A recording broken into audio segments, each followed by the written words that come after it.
Good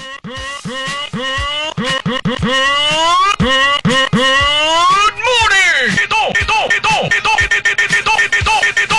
Ito ang sama-sama nating pagiging saksi sa Double B! Magandang Tuesday, magandang Martes mga kapuso, ika-24 ng Abril taong 2018, April 24, 2018.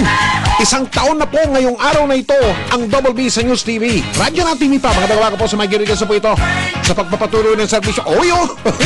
Kumpeti! Happy anniversary! Double B sa News TV, radyo na TV pa. Isang taon na po kami ngayon. Salamat po sa inyong pagtitiwala. Ay, naku! Salamat, Belo Dartado, sa iyong number 1 na serbisyong totoo alas 4:30 hanggang alas 6 tuwing umaga. Dito, sa number 1 AM station sa Mega Manila Super Radio de Sila Bliss. May kanigas sa po ito. Magandang anibersaryo, Double B sa News TV. Radyo na, TV pa. May ibang kumpeti dyan, direct. Joke. Good morning! Ito ang sama-sama nating pagiging saksi sa Double B!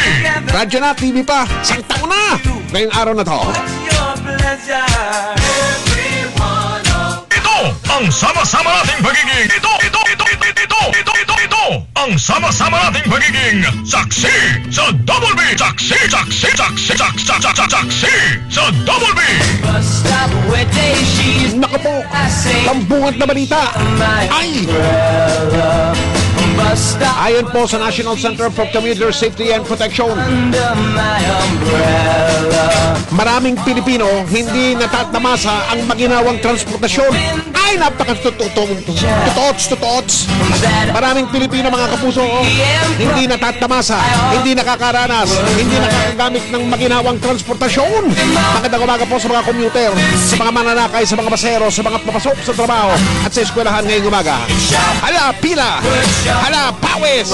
Hala, hindi pa nakapasok, papasok pa lang, hirap na! 7 minuto makalipas sa 6 ng umaga. Glenn Wego, pasok! Ilang taon na lumipas, subalit hindi pa rin natitikman ng mga pasero ang dekalidad na serbisyo sa usapin ng transportasyon. Mismo! Mismo, ay matindi talaga. Lalo ngayon, napakainit ng panahon.